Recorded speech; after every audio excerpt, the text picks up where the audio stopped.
4 preventable causes why hybrids fail. The first one is what we call mileage, or should I just call age?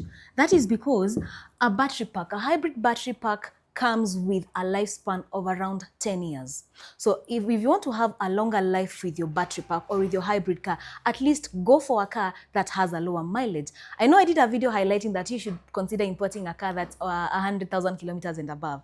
But I also clarified and I highlighted the cars that fall in this category. So when it comes to a hybrid car, always ensure that you've gone for a car that is at least between 50,000 kilometers and 60,000 kilometers. That way it ensures that you will have a longer life with your hybrid car. Number 2, the second reason is what we call heat.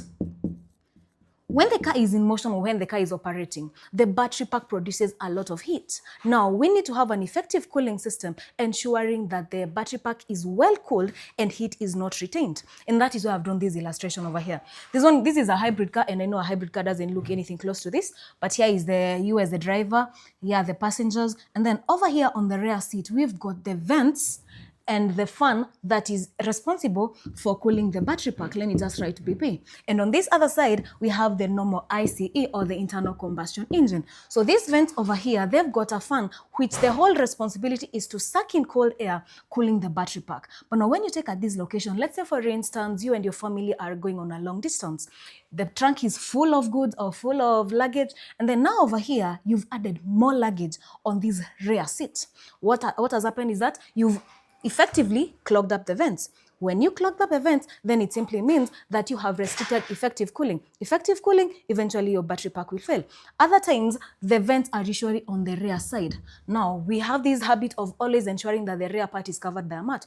What that happens is that you block the vents and overheating happens and the battery pack fails. Now, let's go to reason number 3. Reason number 3 is what I'd call service. Understand one thing, cars have really evolved. So you cannot treat a hybrid the same way you treat with a car, with the traditional conventional cars. When you go to servicing a hybrid car, you just don't service the ICE, but you also need to check on the charging system, that is the battery pack. You need to ensure that the vents are cleaned up, the fan is working as it should. So service has to be done by a technician who knows exactly what he's doing. Number 4 is what I call covering longer distances. It's the same thing with your phone. You see, the same way you cannot charge your phone for 10 minutes, plug out and plug in, the same thing with the battery pack. Ensure that once in a while you cover a long distance so that you can give the battery a whole cycle of recharge. And now, on this Friday, I'm planning to convince a good friend of mine who's known as Nyambu the motorist. She's an expert when it comes to hybrids, and I'm going to convince her we do a lengthy video on hybrid cars and maintenance. I'll do that on my YouTube channel.